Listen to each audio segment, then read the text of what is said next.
for quantum communication. Our speaker is Professor Zwiller from the Department of Applied Physics at the KTH Royal Institute of Technology in Stockholm. The colloquium was actually originally planned for the 24th of March of 2020, a few days after the first confinement started. Because of the pandemic, we had obviously to postpone it. And I'm very grateful that Professor Zwiller was very flexible and accepted to give his colloquium today online. I'm also grateful to Glenn Barnish and Stefan Kleman, who were instrumental in the scientific organization and reorganization of the colloquium. Professor Zwiller received his PhD degree from the University of Lund. His career then successively brought him to various distinguished institutions, the EPFL in Lausanne, the ATH in Zurich, the Kavli Institute for Nanoscience in Delft, before joining the Royal Institute of Technology in Stockholm, where he is professor. He has made remarkable contributions towards the development of quantum communication, a dream that might become reality sooner than many anticipated. This is the subject of his colloquium, and it's a great pleasure to your floor. So please go on. Thank you so much, Mark. It's very nice to meet all of you. And of course, I hope we can also meet for real in Brussels in the very near future. I would very much, of course, like to see the lab of Stefan, who is here in the audience. I would like to discuss again with Serge. So there's lots of very exciting discussions and things to be had, and collaborations, I hope also. I hope this first presentation from our activities will trigger a bit of the first wave of collaborations with you. Will be. Let me share the screen. Let me share my presentation. And here we go. I hope you are now seeing my slides. And indeed, I will be talking about the work we have been doing here at KTH. We have moved the group from the TU Delft, as you mentioned, to here at KTH about 5 years ago, soon 6 years ago now. And what we're doing, indeed, we're developing quantum devices for the generation, manipulation, and detection of light at the single photon level. Okay? We also have a spin-off company that we started 8 years ago now in the Netherlands, in Delft, called Singlequantum, and we still have lots of strong interactions with this company, Singlequantum. So I also list here some of my friends and colleagues at Singlequantum who help us very often with the development of new devices. There we go. So outline of my talk, I have 3 things I would like to talk about today. One thing is quantum sources. How can we develop sources of light that can give us single photons or even entangled photons on demand at the right wavelength, and so on. The list is long, and I'll go over this. So that's one thing where we have a lot of nanofabrication and then quantum optics measurements following up to just demonstrate that we have these sources, that we're able to generate these quantum states of light on demand. What we've also been working on for the past 5 years or so now, is integrated quantum photonics, where what we would like to do is take everything we have on an optical table, which is rather bulky and taking up dust and so on, and not very stable thermally and so on, and put all of this on a chip, so that we gain in scalability, footprint of every element, and we will be able to go and build very complex architectures and systems if we are able to integrate everything, all of these elements on a circuit. And last but not least, to do quantum optics, what we also need are single photon detectors. And this is a heavy requirement in terms of detection efficiency and many other parameters. And I'll be very happy to tell you about these superconducting detectors that we've been working on for about a decade in the group now to achieve the best possible performances in terms of single photon detection. I'm very happy to take any question or to discuss any element anytime. Yeah, please do not hesitate to. As soon as you have something that is maybe not clear in what I say, just tell me, interrupt me, and I'd be happy to discuss. So quantum sources, what we want to do is develop light sources for quantum communication. So what is the requirement for quantum communication? So this is a wish list that we are trying to complete. So first, we want our source to be bright, meaning that we want to be able to generate a large number of single photons per second. Yes, so the flux should be very high. That's one thing, but that's not all, obviously. Then we also want purity. That is, we want our source to give us single photons and nothing else. So no 2 or 3 photon states, but also, if possible, no 0 photon states. Right? So that's also the purity of the state that we ask to be as high as possible. And then we would like this emission to be on demand. That is, we would like essentially to have a trigger, to essentially press a button. And whenever we press that button or that trigger, we would like 1 photon to be generated, and only then. And the smoking gun for this, and I'll come back to this, is this element here, where what we have this figure here. I don't know if you can see my pointer, but where we are showing then this anti-bunching measurement, and we'll come back to this very soon. Next step is coherence. We're not done yet. We're already asking for quite a lot, and I would say no one has yet been able to put all of these together to a high level, but we're not done with our wish list. We also want our single photon sources to be Fourier limited. Okay? So we would like essentially the coherence length of the photons we generate to be limited only by the lifetime of the transition. Yeah. So Fourier limit, fairly hard to reach, but we're also getting closer and closer to the physical limit there. Then comes, bottom left, the telecom wavelength. At what wavelength we want to generate our single photons.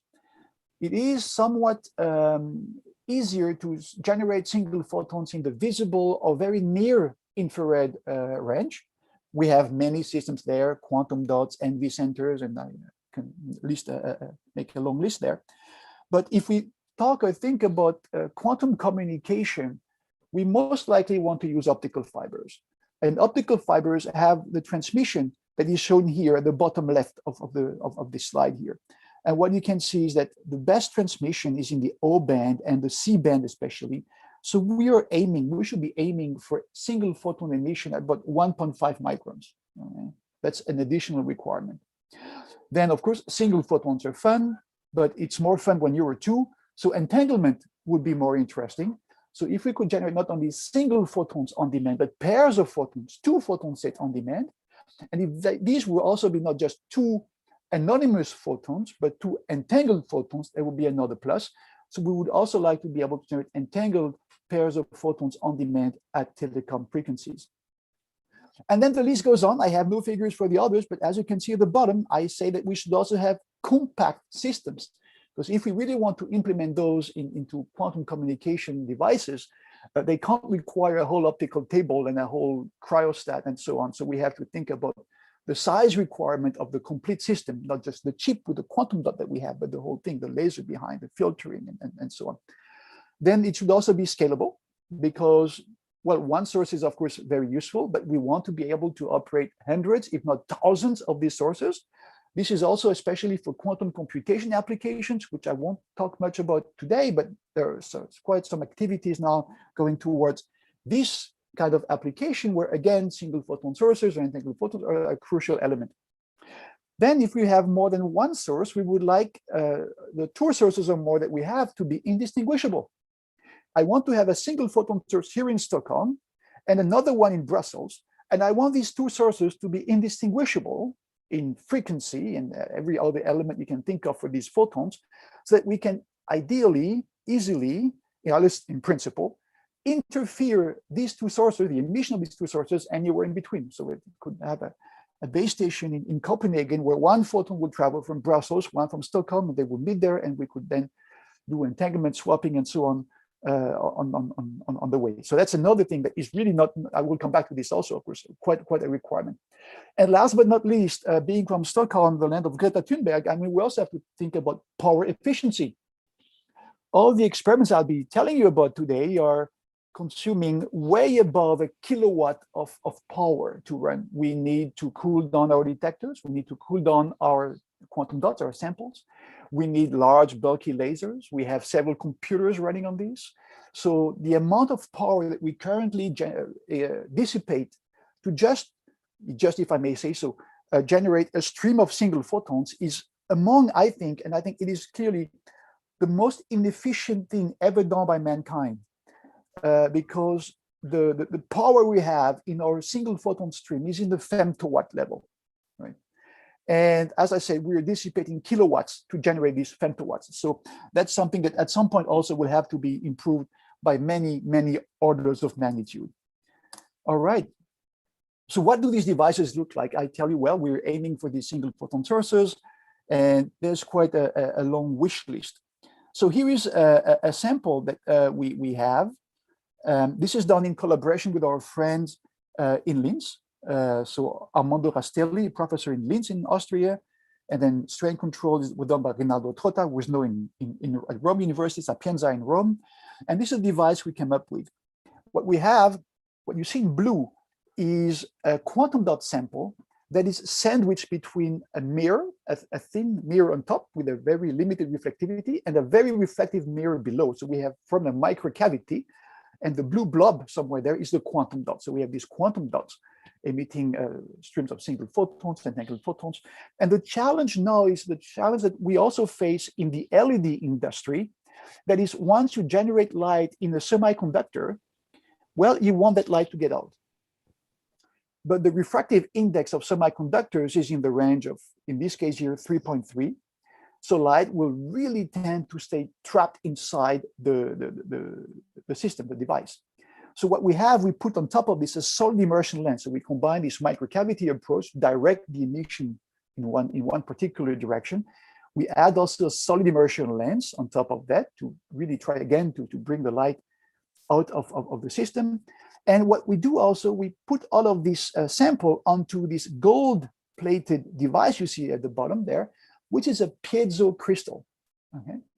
And by binding our quantum dot sample and making it very thin onto a piezo crystal, we are able to strain the quantum dot. Okay? And by straining that quantum dot, we are able to modify the band gap. This means we have a control now on the emission energy of our quantum system, our quantum dot. Yeah, we can tune it a little bit. So this is what I was telling you. There's all these things, and we have all of this again on a piezoelectric substrate. Okay, but this is then what it looks like in real. So what I've shown you first is the artistic concept of the device.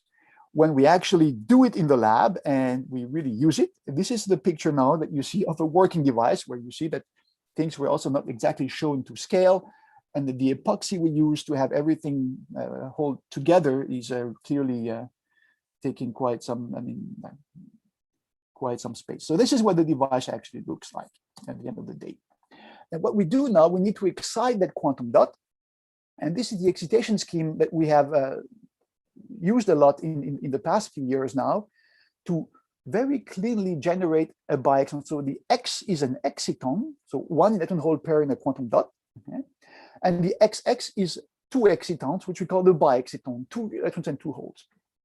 When we generate a biexciton, what happens is that this recombines very quickly into a singlet state. The 2 electrons will give us a singlet state, and the same happens for the holes.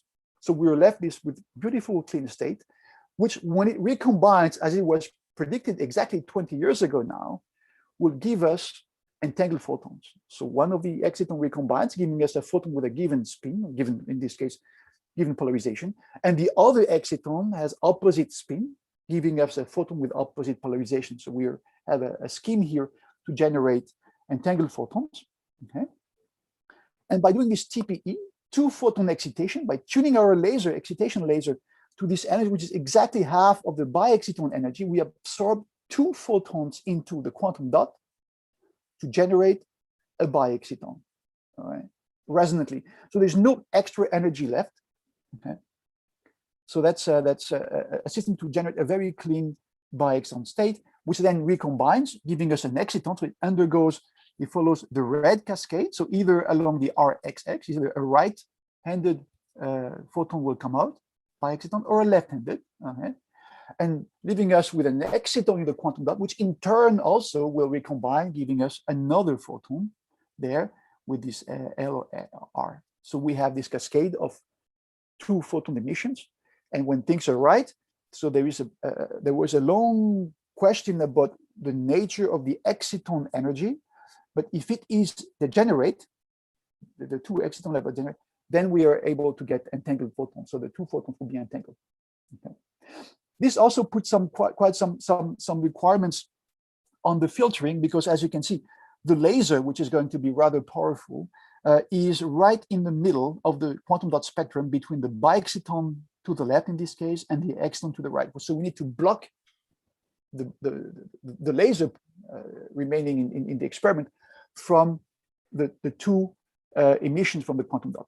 But the reason to do this is definitely shown in these two spectra here. What I show here on this spectrum on the left side, this left spectrum here, shows you a spectrum taken on a quantum dot under non-resonant excitation. We simply take any green or blue laser and shoot that on the quantum dot, and this is the spectrum that we see. So many lines, which are a bit hard to identify. We remain on the very same quantum dot, but we now switch to two photon excitation, the scheme I just introduced, and you can see that the spectrum becomes very clean. We only have two lines left, the exciton and the bi-exciton. So that cleans up things, which is very, very useful, of course, for all the applications we have in mind. And what we can show now here is that by playing with the laser intensity, this is what we show here, and tracking the emission of the bi-exciton, intensity of the bi-exciton, what we can see is as we increase the laser power, the emission of the bi-exciton increases, no surprise there. But what we see then is we see oscillations, Rabi oscillations. So we see that we have a nice coherent system that we can drive, which has been, of course, shown and reshown in many systems, atoms, ions, and of course, Josephson type of junctions. But for quantum dots, we're still very happy when we see a few of these oscillations. So telling us that we really have a very, very clean quantum system here at our disposal. This is essentially the same data. I've shown you now one slice. This is now color-coded spectra for the exciton here on X on the line, left line here as a function of laser power, and the bi-exciton here. And you can see this very coherent behavior. So this showed us quite some time ago now that we were able now to drive resonantly or semi-resonantly, if you want, a quantum dot, generate a bi-exciton state that would then give us a cascade of two photons, bi-exciton, exciton, in a very clean way. So this is now just a schematic view of how we do this in the lab. The sample sits there. I hope you see my pointer. So it sits there at a low temperature of about 5 Kelvin typically. So we have a cryostat for that here. And then we have, of course, quite something on the left side here to do with a laser. We have to make sure that the laser has the right length, a few picoseconds, not too short, not too long, so that it doesn't excite other energy levels in the quantum dot and so on. And then, as I said, we have this filtering issue, which we deal with this stack here of 4 notch filters, which will reflect the exact wavelength of the laser, but not the other frequencies. So the quantum dot emission, exciton by exciton, goes through, enters this black optical fiber, and then we can now direct with a very simple spectrometer one emission, say the exciton line towards this green optical fiber, and let's say the other excitonic line by exciton, for instance, into the red coded fiber. Okay, and this then we send onto our single photon detectors, which I'll tell you more about those in a few minutes, which also require cooling. Yeah, so that's essentially how the experiment is done. And when we did that, something that we really liked was that, well, it gave us a very clean stream of single photons. So this is now an anti-bunching measurement, where what we're doing, we're measuring correlations among 2 detectors looking at the single photon source, right? And we come with a pulse every 12 nanoseconds. Okay, and obviously, if we have a single photon source at time 0, one detector will click, this one or that one, but no correlation. There is only one single photon coming. We will have to wait for the next laser pulse to give us a second photon and then a correlation. Hence, what we're expecting from a single photon source is the absence of any correlation at time 0. And as you can see, this seems to be the case on that scale. Okay, but if we were to do this exact same measurement on the laser itself, we would see all peaks with equal height, including a peak at 0 time. Okay, if we zoom in here, we see that we have still 21 remaining correlation events, whereas the neighboring peaks have about 280,000 correlation events. And this simple ratio of 21 over 280,000 gives us this ratio of 7 times 10 to the minus 5. This gives us the purity of our single photon state, right, compared to higher photon states. So it means that 99.999% of the time, we have a single photon or a zero photon state, this I have to say, but not a 2 or 3 or 4 or higher photon state. So we really have a scheme here that gives us very clean single photons, and no pollution for 2 or more photon states. And this was made possible by this kind of resonant excitation of the system. Okay. What I've shown you so far was for dots emitting at a wavelength of about 800 nanometers, to be very precise, 795 nanometers, which in itself is already very interesting because the wavelength of the dots I've just shown you, the emission, enables us to couple to rubidium vapors, where we can have quantum memories and all kinds of slow light, fast light effects that we can play with in the lab. But as I said early on, for quantum communication, this is not going to go very far. If I shoot these photons into an optical fiber, after a few hundreds of meters, they will all be lost, scattered and absorbed. So we have done the exact same type of devices, and here it is shown, but this time with quantum dots grown here at KTH by Professor Matthias Hammer. But now, as you can see in the spectrum here, the color-coded spectrum, those emit around 1550 nanometers in the telecom C-band, where we have a very low losses, or very long transmission, let us say, in optical fibers. So we can now propagate our single photons over many kilometers. And what you can see on the color-coded spectrum also here, or spectra here, is that we were able, again with the piezo, by applying a voltage on the piezo to strain the quantum dot, okay?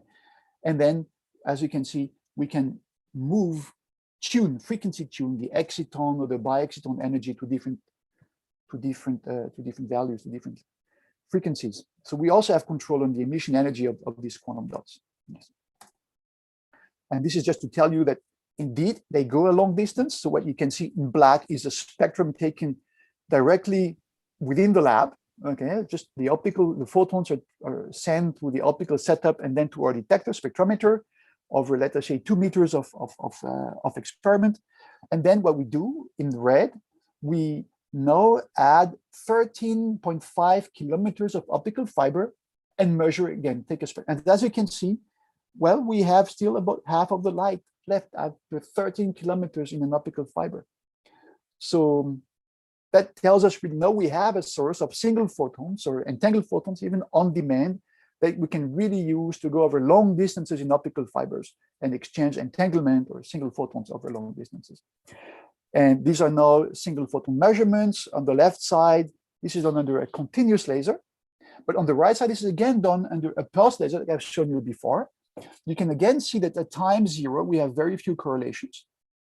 This is not as ultra clean as what I've shown you with the previous one, but it's still a very clean single photon source. What you can see is that the lifetime of this transition is very long, so the peaks tend to almost overlap. So we have a lifetime of the transition that is now several nanoseconds. And since we have a laser pulse coming every 12 nanoseconds, or 12.5 to be precise, we start to have almost a little bit of an overlap among the emission process of subsequent laser excitation pulses. What we can do, what we have done in this experiment here, was to use off-the-shelf telecom equipment to be able to manipulate these single photons at telecom frequencies. Because we now have telecom frequency photons, we can simply ask our friends at Ericsson to lend us usual telecom equipment, and instead of their lasers, we will send our single photons through. And what we were able to do here was to use a modulator, a phase modulator, but to act now on our single photons and show that before, and so that we can modulate. So this is before, and in black here and top right, before modulation. What we can see at the bottom is what we have the modulation. You can see that we can really frequency shift to quite some level, about 50 gigahertz. And then what we show in these measurements at the bottom, again, these single photon measurements with a very little peak at time 0, not fully gone, but still, we can show that we can generate these single photon states at telecom frequencies and manipulate them now with off-the-shelf telecom equipment. So another interesting thing for for application to quantum communication. I think in view of time, I will not tell you too much about this slide here, but this is now another type of quantum dot, which we like very much, based on nanowires. So the geometry is a bit different. This is an indium phosphide nanowire. So it has a diameter of a few tenths of nanometers, a height of a few microns. And our friends in Canada at NRC in Ottawa are able to grow then a quantum dot in here. So it'll be a little segment you can see in white here, in whitish here in the TEM image. This is now a sandwich of an indium arsenide phosphide, so low band gap material in indium phosphide. This acts as a quantum dot. And now by playing with the size of this quantum dot, so playing with the confinement, our friends are able to get us dots emitting, as you can see in yellow here at 1275, or at 1.3 with the red, or even all the way to 1.30 something with the purple and turquoise type of spectrum. So these are different dots, quantum dots with different sizes. So you can see that we can control the confinement, and this gives us emission at different frequencies. And as you can see here, we were aiming for 1.3 microns, the other telecom wavelength. So that's, but the nanowires I will come back to in a short while. So I already told you about the bi-exciton-exciton cascade. So it's shown here again, because we deal with this very, very often in our lab. And I've told you that the bi-exciton will easily, gently relax into this beautiful singlet state that, if things are right, gives us the emission of a pair of entangled photons. And this is what we have shown then with our quantum dots at telecom frequencies also. So this is just telling you how we have done this at 1.5 microns. So, and just to tell you again, what we show here again is that we have very clean single photon emission here. If we look at the bi-exciton emission, the first part of the cascade, we also have very clean, if we look at the exciton emission, the second part of the cascade, okay, we can excite in different ways also. And this is telling us that, again, we have a clean system. We have some Rabi oscillations in the top left here. So this is a clean system emitting what seems to be single and photons. And the question is it also entangled? What you can see here is that if we follow there's a bit due to the exciton level not being exactly degenerate. There's a little splitting in the excitons, what we call the fine structure splitting, which is on the order of a very few micro EVs. Okay, and this is a splitting that we can then resolve here when we look at the time resolved emission from the exciton.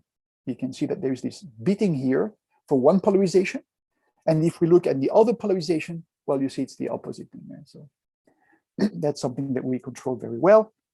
We build a density matrix asking, well, do we have an entangled state? And the answer, yes, we have an entangled state with a fit at 95%. So we really have to 5+. So we have the ability here to generate also entangled pairs of photons at telecom wavelength with our quantum dots. I mentioned this issue with extracting the light, right? The first image I've shown in the presentation was this microcavity with a mirror below, mirror on top, and a solid immersion lens on top, okay? Well, that works pretty well, but it's not ideal. So we thought, what about this approach here, where we would fabricate a microparabola, it would be gold-plated, to have a very high reflectivity, and we'll put a quantum dot at the focus of that system. So the idea, of course, is that the light, in whichever direction it is generated, emitted by the quantum dot, will make its way out in a beautifully collimated beam. Yeah? And this is what we try to do, and indeed it works to some level.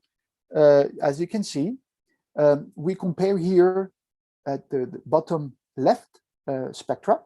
We show in blue the emission taken from the quantum dot in a parabola. So you can see what we're able to get about 15,000 single photon events per 0.1 second. So 150,000 photons per second, which is not bad in the peak. And if we compare this to the sample, the same sample, before any processing, you can see that we have to multiply by 10 in dashed lines here. We have to multiply by 10 the count events we got just to see something. Yeah. So there's a drastic improvement in the brightness, in the light extraction efficiency with this approach. And of course, it could be further improved. The parabola is not perfectly parabolic, and the dot is not exactly in the center, and so on. So that's quite something that remains to be done. This is work in progress to get this to a higher level of perfection. Now that I've shown you that we can generate single photons on demand, the next thing is, what can we do with those? And one thing is to put all of those onto a circuit, a quantum circuit, an integrated quantum circuit. This is an artistic view where what we would like to have are single photon sources that will then generate quantum states of light, single photons, entangled photons, and so on, into waveguides. And these waveguides would then let us manipulate the light. We could have essentially here beam splitters, we could have filters, I'll come back to those, single photon detectors, all of those on a chip, meaning that we could have the equivalent of many very, very, very field optical tables onto square millimeters. So this will really enable us to go and aim for extremely complex architectures. And there are, of course, some very interesting approaches currently taking place, companies such as Psi-Quantum in California, using this approach to build an optical quantum computer. So we would like to have our single photon sources on demand. And for this, what we do is that we have this pick and place technique, which we started back in Delft, where what we do is the following. I hope that it starts. Yes, so it works. So we come, this is of course an artistic view, but the real thing would be very much like this. We are able to come with a narrow tip, metal tip, tungsten tip, under an optical microscope and pick a given nanowire. We break it off and we're able to transfer it then on our integrated photonic chip. Okay? This means we can first look at a large number of nanowires, okay, do spectroscopy on all of them, and identify the good ones, those that are brighter, that have nice, clean spectra and so on, and take that particular one and then bring it down onto our silicon wafer as this red that you see on the top right as the red. So we have it here lying down. So we take our nanowire, take it up, and then put it lying down on an oxidized silicon substrate. Okay. What we do then, we can deposit silicon nitride, which we like to use to fabricate, to make waveguides. Okay. And then we can etch these to define the waveguide containing then our nanowire will be contained like this. Yeah. And when we can then go and fabricate all kinds of fancy devices. So this is an artistic view of what I was telling you.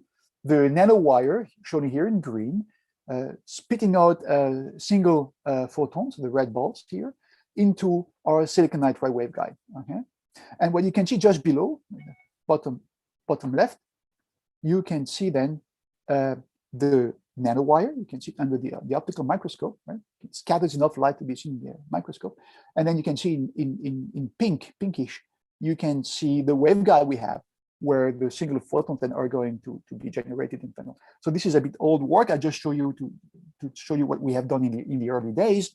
And in those days, we were just happy to show that, well, the spectrum before and after transfer is pretty much the same. There is an offset due to strain, but this is what we show in the center spectrum. And on the right side again, anti-bunching, single photon measurements under a continuous wave excitation. What we expect again is a deep, no correlations time zero, which we kind of see here. 7% of the time do we have more than one photon. So 93% of the time we do have a single photon source working on that thing. This was the first element, the single photon source on a chip. The next thing was to add also ring filters, so ring resonators.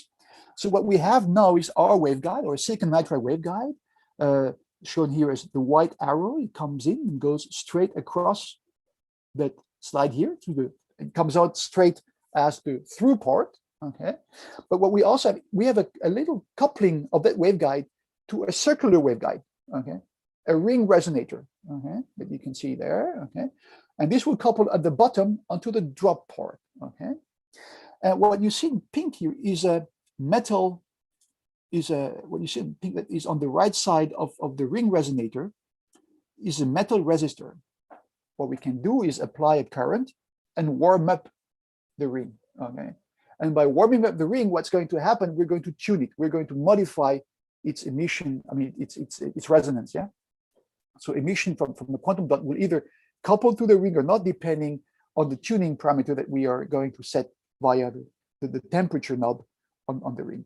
And this is what you can see here. So this is the transmission and through the two through port and drop port, through in red, drop in blue, as we tune the system. What I show you here is the transmission through that system, but now looking at a single photon source. So we have this quantum dot, okay, that is sending us a stream of single photons. And what we're doing with this VRR is the voltage we apply on the ring resonator. Okay. And if we look, for instance, at the exciton, at the X emission, for instance, what you can see is that so the top right image, as we increase the voltage, well, the line shifts a little bit because of thermal effect, but at some point it gets all black, right? You can see, if it's in my pointer here, it's all black. There is no more emission from the quantum dot, from the exciton line from the quantum dot that makes its way out in the through port. What we can do then is look at the drop port, the other port, and this is what you can see at the bottom here. When there is no more emission from the exciton in the through port, well, we see it there in the drop port. Okay? So it appears there again. So we were able to tune our ring resonator either through the through port or the drop port. And this we keep on tuning our ring resonator. We lose the emission of the exciton in the drop port, and we see it again at the top on the through port.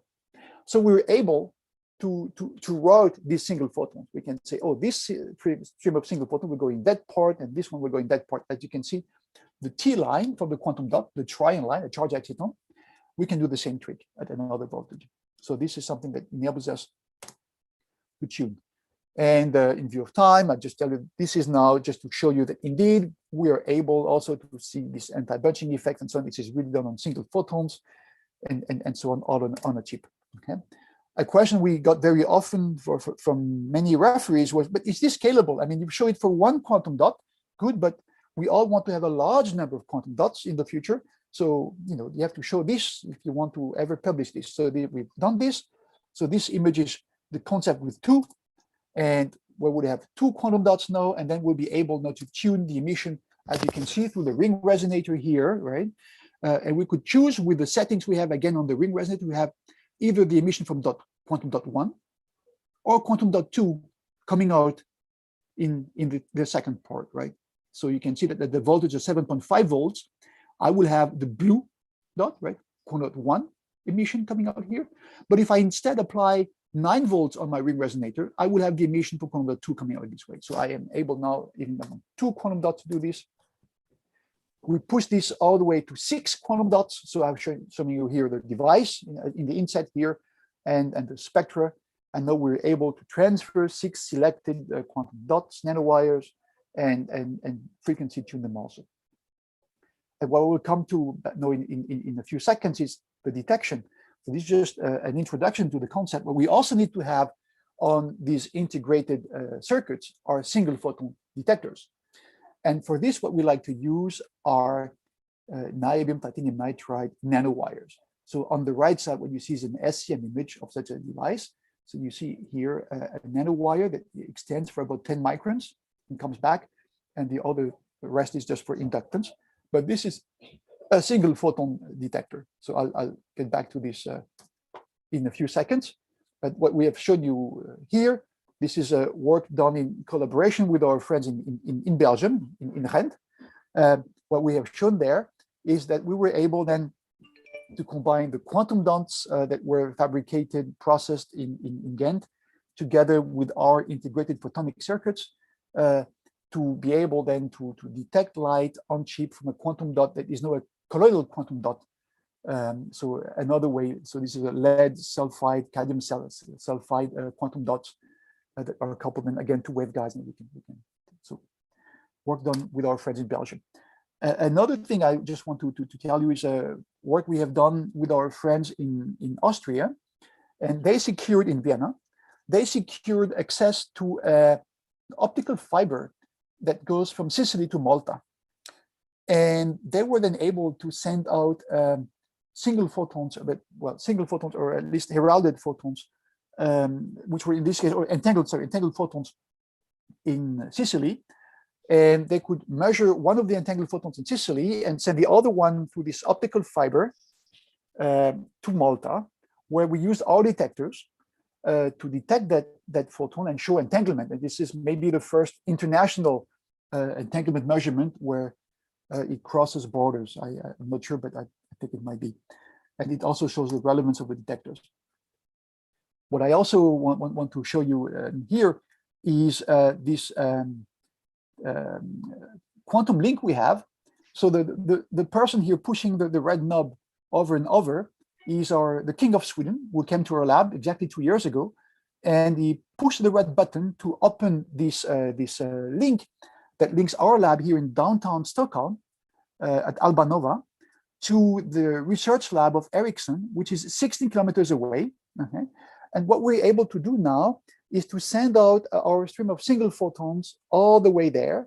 And we've just installed the past 2 weeks single photon detectors also at Ericsson. So we are now fully ready to implement quantum communication with true single photons, with entangled photons, on-demand generation, really in a deployed fiber, and validate and test, of course, all these concepts. There's a bunch of problems we have, such as the one I show at the bottom here, where I show you a lifetime measurement on a single quantum dot done over 32 kilometers. We send the emission from the quantum dot to Ericsson, and they send it back to us, okay? And we measure it again in our lab. And what we would like to see is this exponential decay there, but everything you see below, this large area here, is pollution. These are unexpected single photon detection events that we get in our optical fiber, due most likely to crosstalk with other fibers that carry usual internet communication. Okay? And some of these photons leak out into our fiber, and because we are counting single photons, we are suffering from this. Of course, a usual detector will not see those. So this is not a problem for Ericsson engineers usually, that, some single photons leak out into neighboring fibers, but this is a problem that we are to deal with now in our experiments. And in the very few minutes I have left, I'd like to tell you about the detection process. I've shown you that, these detectors work well, that we implement them in different types of experiments. This is an invention that comes from the cold. It comes from Moscow. Professor Gregory Goltzman came up with the idea exactly 20 years ago today, I mean, not today, but now, this year, to shine light, single photons, onto a superconducting nanowire. So he used niobium nitride, made a nanowire. So the thickness is about 5 or 10 nanometers. The width is on the order of 100 nanometers, okay? This is cooled down below the critical temperature. So in this case, below 10 Kelvin. And a constant current is applied below the critical current, which is typically about 10 microamps or so. So this is all very easy to do. This is not pushing anything to their limits. And to our surprise, all of us, including Goltzman, the absorption of a single photon was enough to fully destroy the superconducting state. So that device went from 0 resistance to kilo ohm resistance with the absorption of a single photon. This is what is shown here. Okay?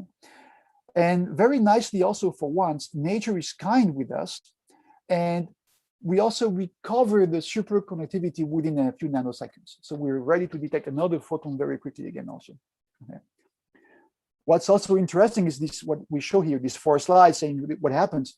No one today knows for sure the exact process under which the superconducting state is destroyed. This is still a matter of debate 20 years after the first publication, and very interesting questions. This is what a detection pulse would look like. So we have a very fast rise time here. So it's a very abrupt destruction, if you want, of the superconducting state, which can give us a very high time resolution. Stop here. And there's this recovery time given by the inductance of the system, which, as I said, can take some nanoseconds, in this case, about 8 nanoseconds. Okay, this is what a device would look like.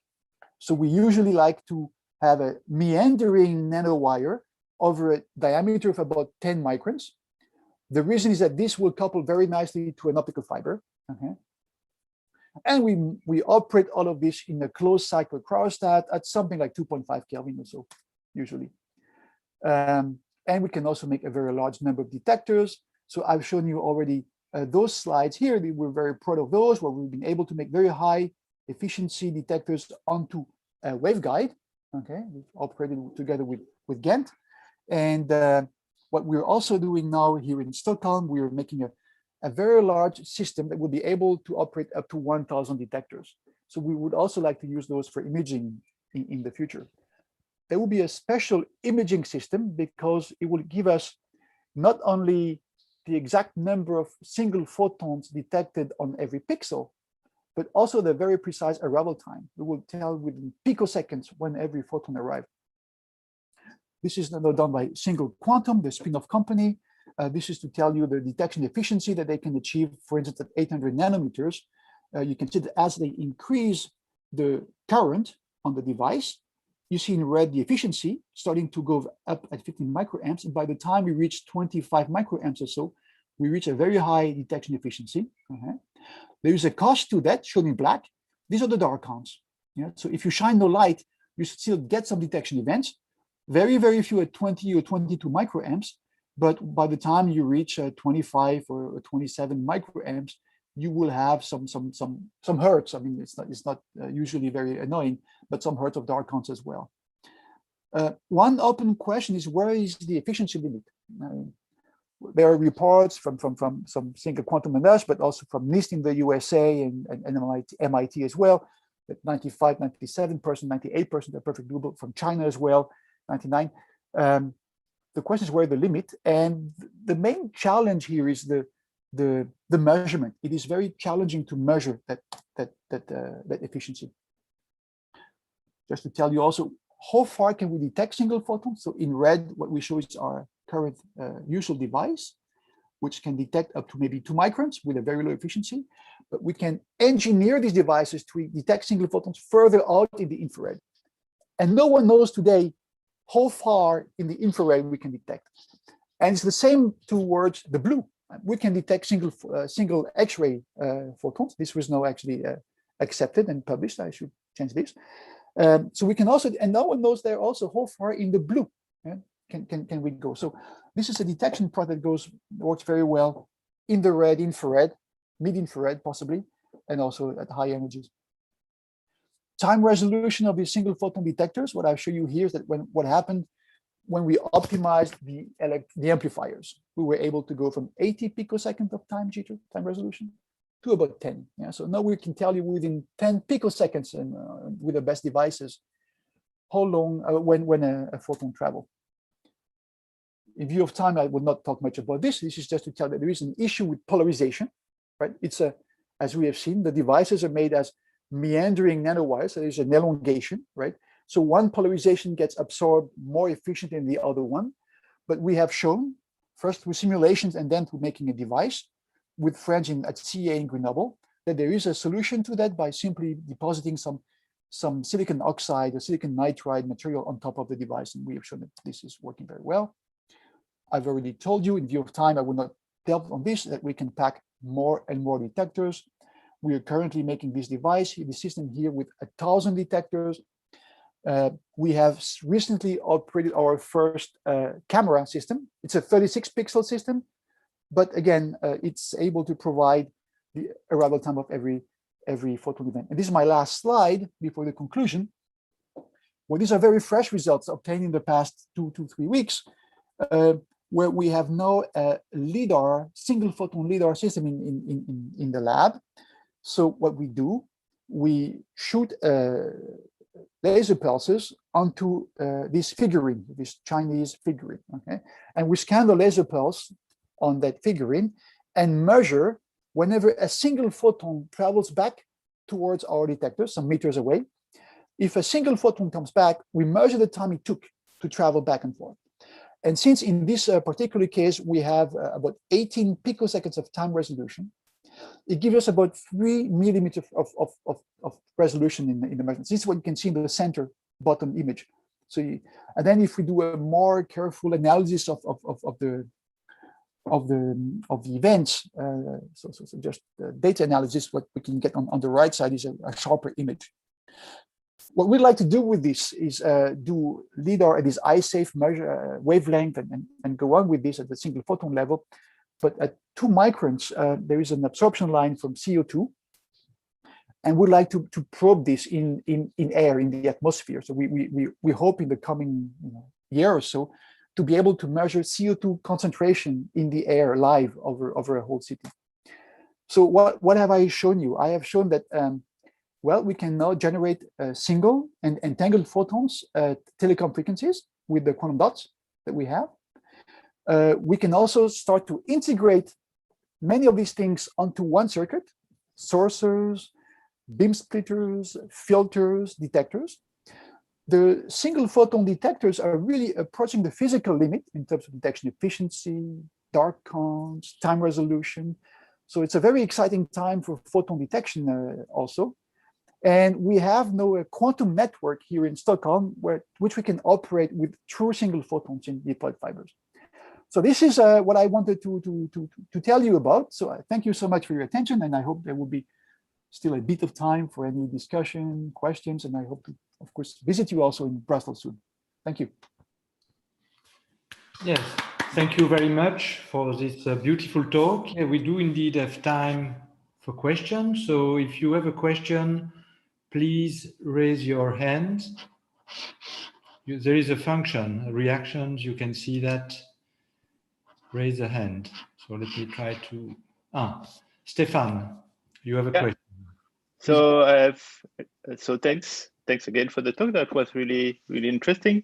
I have at least one question about the B excitons that you showed us the first third of the talk. Basically, you have indeed a source of entanglement there, and I was wondering 2 things. First, you have shown a G2 measurement associated to that source. I guess you have the same G2 for the 2 photons, the one emitted in the first part of the cascade and the one in the lower part of the cascade. Yep. Yes. So first, could you confirm that? We have this, yes, and it's not equally clean. So what I show here on this slide is all of them on the bi-exciton. So we would have to go on to the article, which I do not have right here, but we have published this. This archive is finally published now, or coming out soon, and but it's on the archive, right? Yeah. So there, yes, and they're not both equally clean. Okay. Yes. And do you know why? No, that's a bit of a mystery. Why are they not equally clean? No, Okay. And well, partly related to that, maybe not related, I'm not sure.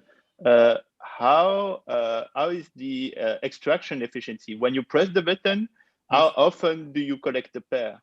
Yes. So this really has a lot of improvement to still required. Because we excite at 18 megahertz, so 18 million times per second. So this really means that ideally we would like to see 18 million photons per second. But what we see, so these devices, their telecom frequencies were not yet parabolic. In this one, we are seeing in the best case about 100,000 events per second. So this, of course, includes the spectrometer, the objective, and so on. So it's hard to give one loss value for every element. But nevertheless, I mean, it's clear that the vast majority of the emission is lost, doesn't make its way to our detectors. So this is something we have to improve very much. As you can see, there's many optical elements on the way. Yes. And of course, we carefully pick them all with the right AR anti-reflection coating and so on. But nevertheless, by the time you've gone through these dozens and dozens of optical elements, there's quite some losses that add up. Yes. But the crucial point is the sample itself. It's clear that we have huge losses within the sample. Yeah. Okay. Thank you. Thank you. Any other question? Jacques Tempera, please go ahead. Please unmute yourself. Can you hear me? Yes, now we can. Okay, thanks. Yes, I'm usually using another chat program than Zoom. That's why. So thank you for this very nice lecture. It's amazing to see what you can already do. Thank you. But of course, if you're a theorist, then and you get something from an experimentalist, you want always more. So I wonder, how easy is it to create, let's say, multipartite entanglement if you want a 4-photon GHZ state or something like that? Is it something? Yeah. Yeah, it's a very good question, because of course our scheme with the bi-exciton gives us pairs of photons, and we've been playing with this for quite some years, and we would definitely like to go beyond that.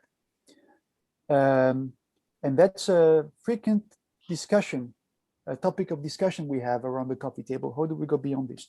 The most interesting approach that has been demonstrated so far is from the group in Haifa at the Technion in Israel, Professor Gershoni, where what they do, they use a charge exciton, and they control the spin of the remaining, the extra electron in the quantum dot, and use that to make sure that every subsequent photon is entangled with the previous one.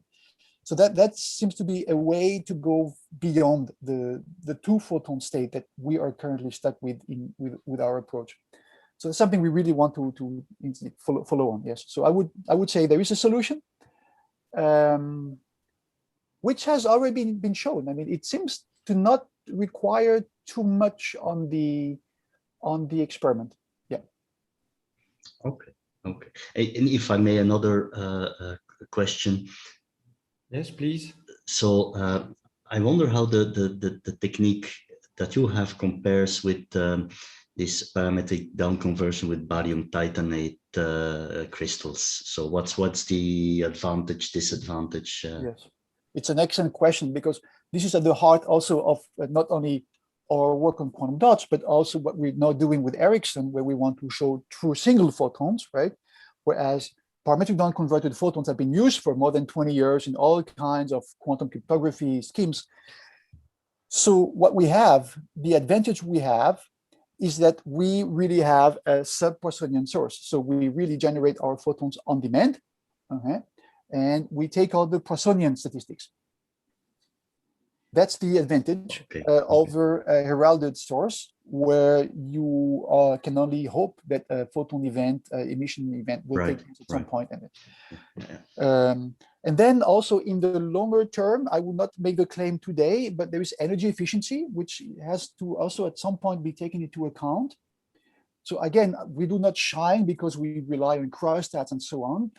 But in principle, we can excite our quantum dot with a very low power, in principle a photon or so, and expect that 1 photon to be generated from our system. Parametric down-conversion is stuck at very low efficiencies because of its inherent nature. So there will be this as well. Another thing, if I may add also, is the spectrum. The spectrum of emission of our quantum dot is very narrow. We're very close to a Fourier limited emission. So we are really looking at, if you want, micro EVs of emission line width for our quantum dots, with a lifetime for the emission of a nanosecond or so. So it fits pretty well together, a factor of 2 or so from the Fourier limit. A problem that is a major problem that has not been solved so far, as far as I know, for the parametric down-conversion approach. So these are some of the advantages we have. Yes. Okay. Well, sounds exciting. Thanks. Thank you. Any other question?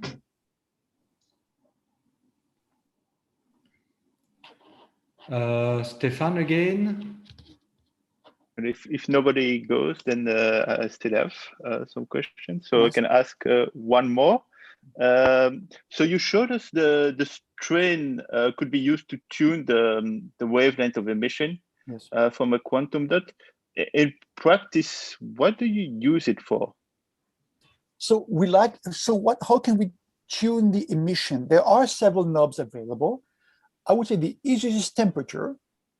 okay, where you also modify the band gap just because you change the temperature. However, many other things happen when you play with the temperature. Usually, as you increase the temperature, the emission, because you start to activate competing processes and so on. So temperature well, has some drawbacks, obviously, and there's only so much you can do with temperature. Another one is electric field, the Stark effect.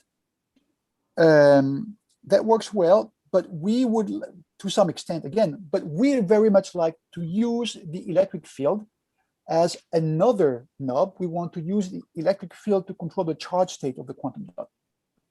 So to make sure it's discharged or has one extra electron or one extra hole or even two extra electrons. So this is why we would like to use the electric field applied on the quantum dot simply to control the charge state. And this leaves us then, well, there's magnetic fields also, which I would say are really bulky and annoying to use, but still can be used and have been used, which we don't usually use, us or anyone else in the field. And then I think strain is beautiful because the emission shift that you can see, which in our case is typically 5 or 10 tenths of micro EVs, but this is currently limited by the bonding quality. So this gold layer you see here between the quantum dot sample and the piezo, if it's processed in the right way, if the bonding is done at the right temperature and at the right pressure, can be very efficient. And our friends in Linz have shown up to 10 nanometers of shifting, which is absolutely huge, which means you can, in principle, take almost any quantum dot from their sample and tune it within any other frequency of any other quantum dot. Okay, so I think piezo is beautiful for that. It can also be made very local. You could make this micro scale, not to talk about nanoscale. So you can have on a chip a piezo that will strain tune one quantum dot, while another piezo some micrometers away will be strain tuning another one. So I only see advantages with the piezo. The only thing is the stability. There is creep. So if you apply a given, and of course the voltages we apply are pretty high. As you can see, 600 volts in this particular slide we're looking at now. You have to send in 600 volts into your cryostat, you know, yeah. But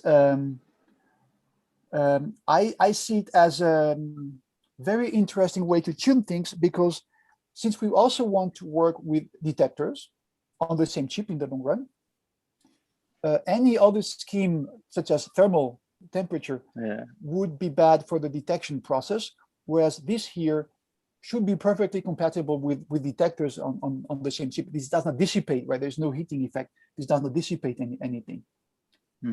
So I am very much in favor of piezo tuning of quantum dots. Yeah, makes sense. Thank you. Thank you. One last question from Tom Van Ackeren. So please go ahead and please unmute yourself. Yeah, thank you. Thanks for the talk. With these quantum dots that are on the screen now, you discuss how you can tune them. Are there any ways of tuning the nanorods that you transferred into waveguides? And if so, how close can you get two of them in wavelength? Yes. So we've done. Excellent question. We've done that. We published this in APL a few years back, and what we've shown, we took again a nanowire and we transferred it on a piezo substrate. I wish I had the slide here. I would take me some time to find it.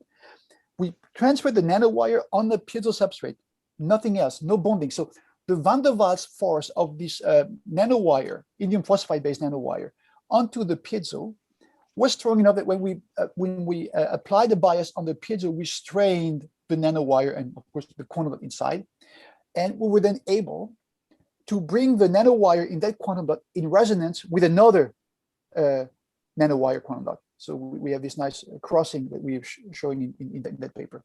So yes, it also works with dots in nanowires. Yes. I think it would not work really well with with systems that are highly confined, like let's say an NV center or any defect, right? Any more or less point defect, where strain would not modify very much the potential.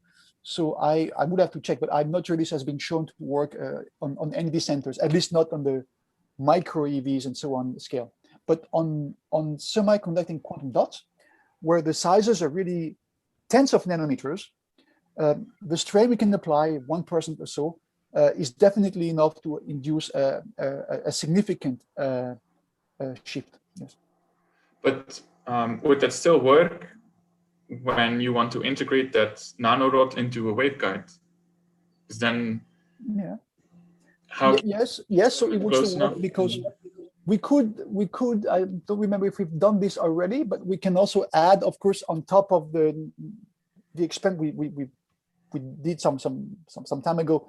We could also put the silicon nitride waveguide on top of the nanowire. The strain would not affect the waveguide in any significant way, right? Because even a 1% strain on a waveguide would not change anything significantly. So that would be the case. Of course, if we do it on one substrate only, we would be applying pretty much the same strain on all of the nanowires. So what we would have to do in the medium term would be to find a way, as we were just saying with Stefan, yes, we would need to find a way to apply strain locally onto one emitter there and another strain on another emitter some microns away. I think that would be the solution. This means cutting up our piezo crystals into very tiny pieces, essentially. Yeah. Thank you. Okay, thank you. Well, since there is no other question, let's thank our speaker again. Thanks. Thank you. And well, we look forward to welcoming you in person in Brussels for a beer or something. Thank you so much. Yes, I'm looking forward. I hope to come this fall if possible. Yeah. Goodbye and thank you.